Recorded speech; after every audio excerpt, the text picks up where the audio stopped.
Hi guys, welcome to my YouTube channel. My name is Maddie, but you can call me Mad. Thank you for being here. Thank you for watching. I'm so excited to get this YouTube channel going. I've wanted to do it for so long, but I never felt like the time was right. And the time is now. So like I said, thank you for being here. And without further ado, let's get into it.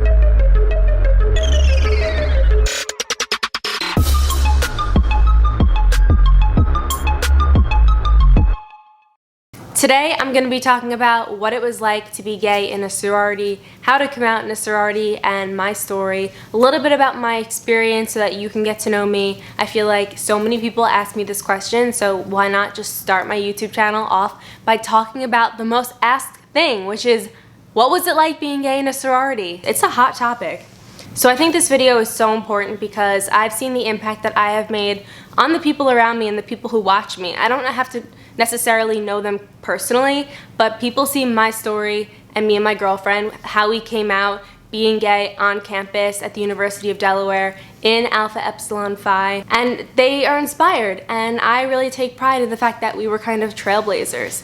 I mean, I'm gonna get into the challenges that I faced in a sorority, but for the most part, it was a really positive experience, and I would change very few things. I think that these are such important conversations that need to be brought to light, because when I was coming out and I was discovering who I was looking up to YouTubers, and I was looking up to people on Instagram who were blogging, vlogging about their experiences, especially a couple videos that I saw about girls being gay in a sorority. Because there is such a misconception that there are no such thing as queer, gay, bisexual, lesbian, whatever you want to say. We exist in sororities, and statistics prove that there is most likely more than one, but at least one person in your sorority that may not feel like they have a place to be gay in a sorority. I want to tell that person that it's okay, that we all have a place, and you don't have to hook up with frat boys to be in a sorority, and you also don't have to fit into that heteronormative culture.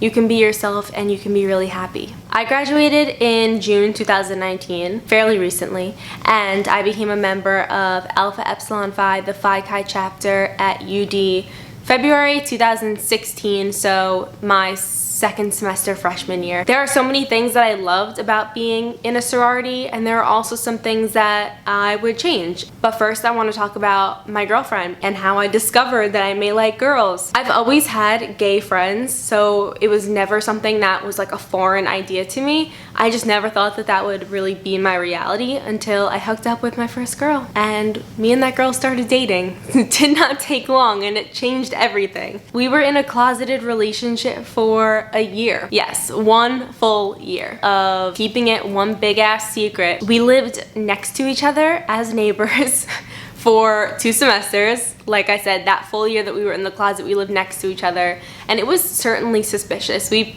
spent so much time together, and that is why around our 1-year anniversary there was just so much speculation that we decided to come out on social media just to do it all at once. Everyone found out at the same time. 6 months before that, we told our family. That was important. We didn't want them to feel blindsided. It was also a way for us to like do it in a safe environment before we told the public. When you tell the public, you're obviously making yourself vulnerable to hate or comments or negativity in any way. So it was really important for me, at least, to come out in a safe space, which I know my family would provide first. And like I said, my family provided a very safe environment. I love them very much. I'm so lucky to have them. My girlfriend had a different coming out story, which is why we stayed in the closet longer than I would have. I probably would have come out like 2 weeks into our relationship. I really didn't care. Here's a perfect example. You have 2 completely different people going through the same situation, handling it in 2 different ways. And I just want to make note that we both ended up in the same place, right? Like, we're both so happy.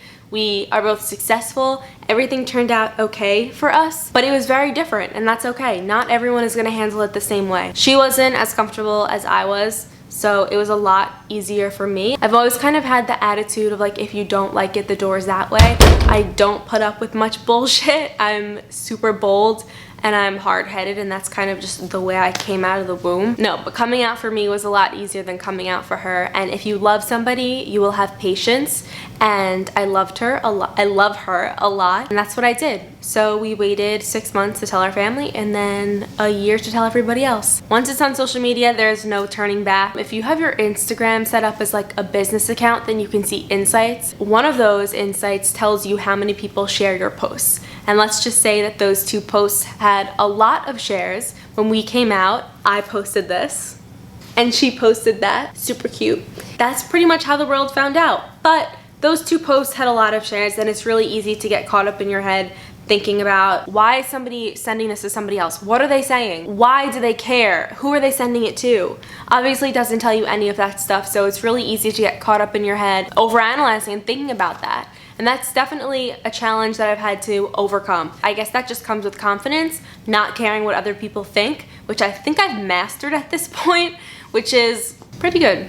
That's something to be proud of, Maddie. Good job. One of my biggest fears was having people think of me differently. The only way I know how to explain this is straight girls aren't attracted to all guys, right? They have types. That's the same thing when it comes to me or any other gay girl that you know. They're not attracted to you just because you're a female. And I know that sounds crazy, but some people actually feel uncomfortable, and this was my fear, that people who I was closest to, my best friends, were going to think that anything that I said or did in the past, they were gonna overthink and think that it was something other than just being friends. And that's obviously not the case. I also had a ton of roommates in college. You know, when you're living with girls, there's people are changing and walking around in bras and underwear and trying on outfits, and none of that phases me. I don't have eyes for you. I'm never looking at you in a weird way, and that's just something that comes with ignorance. It's just not right. It's just wrong. Story time. When I was a sophomore, there was a protest on the main campus. These people who are really horrible told people if they were gay, they were going to hell. If they weren't a virgin, they were going to hell. They were racist and misogynistic, and the list goes on and on and on. But they came to school, they set up camp, they took out megaphones, they stood on raised surfaces, I don't know, and they just preached hate. And when I found out about this, I couldn't stay away. I ran to the store on Main Street, I bought a pride flag. And this was actually the first like public display of any sort of pride or hinting towards the fact that I may be gay. Here is a picture of me holding up the pride flag with my blonde hair. How did they not know? Yes, there's a reason why I'm telling you this story. This was actually a big turning point for me. You never really know if you're gonna face hate when you come out. It's a very scary feeling, not knowing what's coming at you. I saw so many faces in my sorority showing up as allies. They weren't even a part of the LGBT community, well, as far as I know. But they were allies and they were showing their support. So it really put my mind at ease in that moment and was a serious turning point when I thought about how my sorority was going to accept me when I personally came out to them. And everyone was fantastic. I didn't come across any issues regarding our sexuality. Whether you're in a straight relationship or you're in a gay, whatever your sexuality is, you're gonna face judgment when you get into a relationship. Some people are going to agree with what you do and some people are not. And those people love to voice their opinions. And that makes it hard. So my girlfriend and I tried, even though we were in the public eye because she was the president of the sorority, I will get to that in a second. We tried really hard to keep our relationship semi-private as best we could. We didn't want those outside opinions getting into our head. You gotta do what you gotta do to protect your heart. So you may be wondering, what was it like dating the president? Well, I'll tell you. I was referred to as the first lady. I asked to be referred to as that. It wasn't something that was given to me. It would have been cool if it was given to me, but I gave it to myself and I was, so I stuck with it. Wouldn't that be cool if it happened in the White House? Like, what are we doing? Well, I know what we're doing, but we should be doing that. Anyway, dating the president was cool. First she was the VP of philanthropy and then she became president, and that was a whirlwind. So what was it like actually being gay in a sorority? There were a lot of things that I liked. Did I say that already? But there are also some things that I didn't like. Did I say that already? And one of those things I didn't like was the heteronormative culture.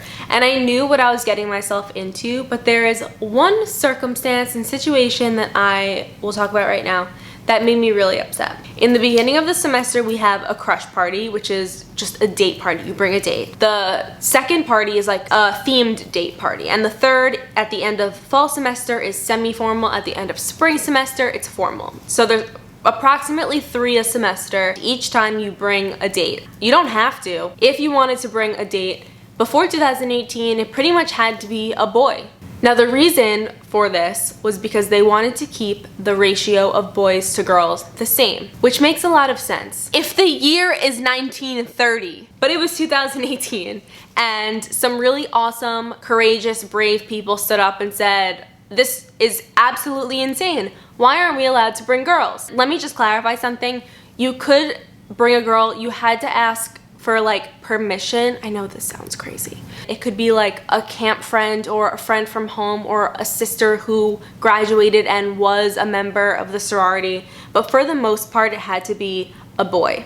The bylaw was changed and it was said that you can bring a girl. Our chapter got together in a whole meeting with all 200 girls there.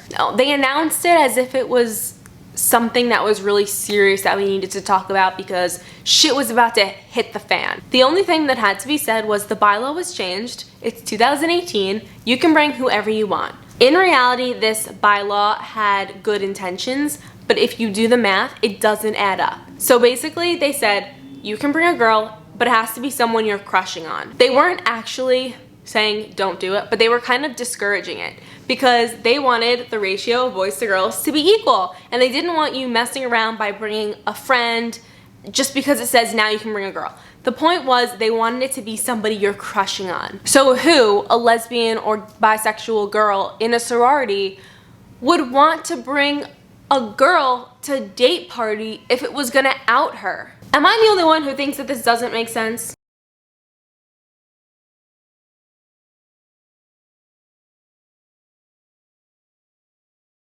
Now at the time, my girlfriend and I were closeted. She wasn't comfortable coming out yet, so I feel like it would be too obvious, like people were already speculating because we were spending so much time together. I just didn't want anyone to think anything, so I stayed quiet. Going back, this is something that I would have changed. I don't live with many regrets. I wouldn't say it's a regret, but I do wish that I was one of those people because now I would be. That's why I'm making this YouTube channel, right? Like I'm trying to create change. I'm trying to impact people's lives. Like I would have loved to be that person, and I admire the people who push that movement forward. It's something that I love to talk about. That's why this is my first video. I just want girls to know that if they are gay or if they are bisexual, they have a place in the sorority as well. You don't have to be straight to fit in. It's not all about natty light and hooking up with frat guys. We do a lot of good philanthropy work, but the most important thing is to find people in a sorority that you can call your friends, that you can call your family. I have a lot of hope for where AFI is headed at the University of Delaware, and hopefully every chapter on campus and across the country